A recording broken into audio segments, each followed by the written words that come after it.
Karnaphuli 12কে overtake করে ফেলতেছে। MV ভোলাকে overtake করে কর্ণফুলী এটা সম্ভবত 13 হতে পারে। এই মুহূর্তে শুভরাজ 9 লঞ্চ একদম কর্ণফুলী 12-র কাছে চলে আসলো। আসসালামু আলাইকুম বন্ধুরা, টিএসএলবি পয়েন্ট ইউটিউব চ্যানেল এবং ফেসবুক পেজের পক্ষ থেকে সকলকে সাদর সম্ভাষণ জানিয়ে শুরু করছি বরিশালের শুভরাজ 9 এবং বেতুয়া চরফ্যাশন রুটের কর্ণফুলী 12 ও 13-র মধ্যকার রেসিং ভিডিও। তো আজকে কোনো ভ্রমণ ভিডিও নয়, আজকে দুইটা লঞ্চের সাথে রেসিং ভিডিও দেখাবো। তো এই যে দূরে দেখতে পাচ্ছেন লাল, নীল এবং সবুজ বিভিন্ন কালারের আলো জ্বলতেছে, ওইটা হচ্ছে কর্ণফুলী 12 অথবা 13 যে কোনো একটা হবে। আর এর সামনে একটু কাছে যেটা দেখতে পাচ্ছেন, এটা নাম টাম তো কিছু দেখা যাচ্ছে না, তবে বডি ডাইমেনশন দেখে বুঝতে পারতেছি হয়তো ভোলা খেয়াঘাটের লঞ্চ, এমভি ভোলা হতে পারে। তো এই দুইটা লঞ্চকে এখন শুভরাজ 9 ওভারটেক করতেছে। অনেক দূর থেকে ওভারটেক করার কারণে কিন্তু রেসিংয়ের যে একটা মজা পাওয়া যায় সেটা আমরা পাচ্ছি না। তো দেখতে থাকি কি ঘটে সামনে। আমরা ভিডিওটার একটু ফাস্ট করে দিলাম। আর এই মুহূর্তে দেখতে পাচ্ছেন এমভি ভোলাকে ওভারটেক করে কর্ণফুলী এটা সম্ভবত 13 হতে পারে। তো সে কিন্তু এগিয়ে যাচ্ছে সামনের দিকে। এদিকে আকাশেও রয়েছে একটা ফকফকে চাঁদ, তো চাঁদের আলোতে মোটামুটি দেখা যাচ্ছে দূর দূরান্ত পর্যন্ত। আর আমাদের সামনে যদি দেখাই, অনেকটা সামনে দেখতে পাচ্ছেন, এটা মনে হয় কর্ণফুলী কর্ণফুলী সিরিজের অন্য একটা লঞ্চ। তো কর্ণফুলী 12 এবং 13 এই দুইটাই আছে। তো হয়তো যেটাকে ওভারটেক করে সেটা 13 হলে সামনেরটা 12 হবে। তো শুভরাজ 9 তার দুর্দান্ত গতিতে এগিয়ে যাচ্ছে সামনের দিকে। এবং এই যে তিনটা লঞ্চ দেখাইলাম, এই তিনটাই কিন্তু ভোলার, দুইটা হচ্ছে বেতুয়া চরফ্যাশনের আর একটা হচ্ছে ভোলা খেয়াঘাটের। তো তিনটা লঞ্চকেই ওভারটেক করতেছে শুভরাজ 9। তো সামনে আলো জ্বালিয়ে দেখতেছে এবং এটা হ্যাঁ ঠিক আছে, আমার ধারণা মোটামুটি ঠিক আছে, সামনেরটা কর্ণফুলী 12 এবং আমরা যেই লঞ্চটাকে ইতিমধ্যে ওভারটেক করে ফেলেছি সেটা হচ্ছে কর্ণফুলী 13। তো কাছে থাকলে ভালো হইতো। দেখেন অনেক দূরে কিন্তু পড়ে গিয়েছে, মাঝখানে আমরা ভিডিও স্কিপ করে দিয়েছি, অনেক পিছনে পড়ে গিয়েছে কর্ণফুলী 13। আর একদম কাছে চলে আসলো কর্ণফুলী 12, হয়তো কিছুক্ষণের মধ্যেই এটাকে ওভারটেক করা হয়ে যাবে। তো দর্শক যারা ভিডিও এখনও দেখতেছেন অসংখ্য ধন্যবাদ জানাচ্ছি আপনাদেরকে, তবে এখনও লাইক করেন নাই, সাবস্ক্রাইব করেন নাই ভাই, কিপটামি করেন না, কোনো প্রকার কিপটামি বাদ দিয়া দ্রুত লাইক করেন এবং সাবস্ক্রাইব না করে থাকলে সেটা করে ফেলেন। আর কমেন্টে জানিয়ে দিন আমাদের ভিডিওগুলো আপনাদের কাছে কেমন লাগতেছে এবং কী টাইপের ভিডিও আপনারা দেখতে চান সেটাও আমাদেরকে জানাবেন। আমরা চেষ্টা করব সেরকম ভিডিওগুলো তৈরি করে আপনাদের সামনে তুলে ধরার। আর আপনাদের লঞ্চ প্রিয়, ভ্রমণ প্রিয় বন্ধুদের নিকট আমাদের ভিডিওগুলো শেয়ার করে দিবেন। প্রিয় দর্শক, এই মুহূর্তে শুভরাজ 9 লঞ্চ একদম কর্ণফুলী 12-র কাছে চলে আসলো। আর এখান থেকে প্রপেলার থ্রাস্ট এবং লঞ্চের পেছনের অংশ ভালোভাবেই দেখা যাচ্ছে। তো আস্তে আস্তে ওভারটেক করতেছে শুভরাজ 9। তো আমি অনেকক্ষণ যাবৎ বকবক করতেছি, এখানে বেশি বকবক করার কোনো চান্স নেই। তো বেতুয়া রুটের দুর্দান্ত গতিশীল দুইটা লঞ্চকে আজকে ওভারটেক করতেছে শুভরাজ 9। তো দেখতে থাকুন ওভারটেকিং রেসিং ভিডিওটা শেষ পর্যন্ত।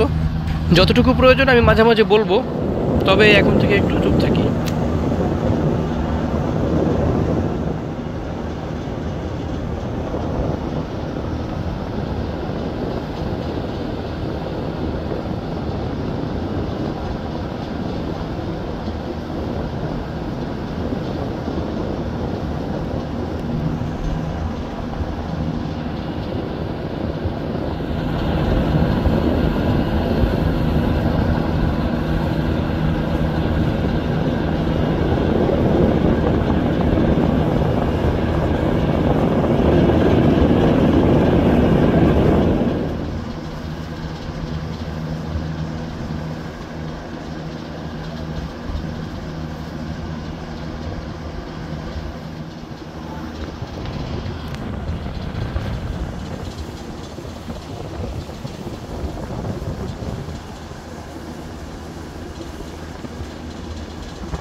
প্রিয় দর্শক, একটা তথ্য শেয়ার করি। এই যে কর্ণফুলী 12 এবং 13 এই লঞ্চ দুটো 4তলা মাস্টার ব্রিজ সম্পন্ন হলেও বরিশালের লঞ্চ যেমন চওড়া, এই দুটি কিন্তু অতটা চওড়া নয়, যার কারণে এই উভয় লঞ্চেই মোটামুটি 4টা সিরিয়ালের কেবিন বসানো হলেও কেবিন করিডোর বরিশালের লঞ্চের মতো 3টা করা যায় নাই, মানে দুই পাশ থেকে 2টা এবং মাঝখান থেকে একটা, এমনটা সম্ভব হয়নি। শুধুমাত্র মাঝখান থেকেই একটা বড় করিডোর বানানো হয়েছে এবং সেই করিডোর ধরেই গলি, ছোট ছোট গলির মাধ্যমে কেবিনে পৌঁছে যাওয়ার একটা রাস্তা করা হয়েছে, যার কারণে কিন্তু দ্বিতীয় তলা এবং তৃতীয় তলায় কেবিনের সামনে যে রাস্তাটা থাকে সেটা দেখা যাচ্ছে না। হ্যাঁ, দেখবেন কিভাবে, রাস্তাই তো নাই, ডাইরেক্টলি কেবিনের জানালা এবং দরজা এগুলো দেখা যাচ্ছে। তো শুধুমাত্র লঞ্চের মাঝখান থেকে একটা রাস্তা বানানো হয়েছে। তো লঞ্চ চওড়া কম, এই জন্য কেবিনগুলোকে ভালোভাবে সাজানোর জন্য এই সিস্টেমটা করা হয়েছে এই লঞ্চে। তো যার কারণে আপনি কেবিন থেকে, মানে এই লঞ্চে কেবিন বুকিং করলে কেবিনের জানালা খুললেই দেখতে পারবেন নদী, ঠিক আছে? মানে জানালার পরে যে একটা করিডোর থাকবে, বাইরে গিয়ে চেয়ারে বসে নদী দেখবেন তেমনটা না, কেবিনে শুয়ে শুয়ে নদী দেখতে পারবেন। তো একদিক থেকে একটা সুবিধাও আছে, আবার আরেক দিক থেকে মানে বলবো কি, এক এক লঞ্চের এক একটা সৌন্দর্য, এটাই মানতে হবে। তবে এইসব লঞ্চে ভ্রমণ করলে কিন্তু বিষয়গুলো আরও পরিষ্কারভাবে আপনাদেরকে দেখাতে পারবো, তো যেটা এখন সম্ভব হচ্ছে না আমার দ্বারা, মানে স্টুডেন্ট মানুষ। তো যার কারণে বরিশালে আমার বাড়ি, তো বরিশালে যাতায়াত হয়, যাওয়া আসা হয় প্রায়, তো যার কারণে ভিডিওগুলো দিতে পারি বরিশালের রুটের। কিন্তু ভোলায় যেহেতু আমার কোনো কানেকশন নেই, যার কারণে ওদিকে তেমন একটা যাওয়াও হয় না। তবে চেষ্টা করতেছি খুব শীঘ্রই ওদিকটাতেও যাওয়া আসা শুরু করব এবং ভ্রমণ ভিডিও দেওয়া শুরু করব। আপনারাও অনেক রিকোয়েস্ট করেছেন, সেই হিসেবে এসব লঞ্চেও ভ্রমণ আসবে ইনশাআল্লাহ। তবে সেক্ষেত্রে হয়তো কিছুটা দেরি হবে, তো এখন পর্যন্ত ওইরকমভাবে সময় করতে পারতেছি না, তো চেষ্টার কমতি রাখতেছি না, দেখি কবে পারা যায়। অনেক রুটেই ভ্রমণ করার প্ল্যান করে রেখেছি, তো এখন বাস্তবায়নটা করা বাকি আর কি। এদিকে দেখতে দেখতে শুভরাজ 9 লঞ্চ কর্ণফুলী 12কে ওভারটেক করে ফেলতেছে। তো এতক্ষণ বলা যায় যে পাশাপাশি ছিল, সমান, তো এখন শুভরাজ 9 সামনে এগিয়ে যাচ্ছে আস্তে আস্তে।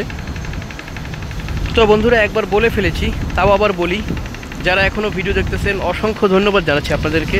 তবে লাইক, কমেন্ট, সাবস্ক্রাইব করেন নাই।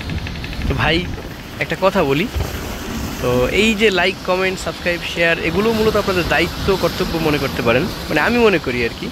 কারণ এই যে আমরা কষ্ট করে ভিডিওগুলো তৈরি করি এবং ভিডিও শ্যুট করে পরবর্তীতে সেগুলোকে সাজিয়ে গুছিয়ে আপনাদের সামনে উপস্থাপন করি, তো সেক্ষেত্রে আমাদের অনেক কষ্ট হয়। তো আপনারা এই কষ্টের বিপরীতে শুধুমাত্র জায়গায় বসে একটু লাইক, কমেন্ট, সাবস্ক্রাইব, শেয়ার এগুলো করে দিবেন, যেগুলো করতে আশা করি কোনো কষ্ট হবে না আপনাদের। তো এই জন্য একটু দায়িত্ব মনে করে এগুলো করে ফেলেন, এগুলো নিয়ে কোনো কিপটামি করবেন না। আর আপনাদেরকে মাঝে মাঝে কিপটা সিপটা বলি, এতে কেউ আশা করি মন খারাপ করবেন না, এবং কখনো কোনো মনে লাগার মতো কথা অথবা কোনো ভুল টুল করে ফেললে অবশ্যই সেগুলোকে ধরিয়ে দিবেন, কমেন্টে বলে দিবেন, যাতে করে সেগুলো শুধরে নিতে পারি। তো যতটুকু যাই করি না কেন, ছোট্টখাট্টো একটু লঞ্চের ভিডিওই তো করি, তো এর মধ্যেও যদি ভুল সুল দিয়ে ভইরা যায় তাইলে আর কি করা যায়।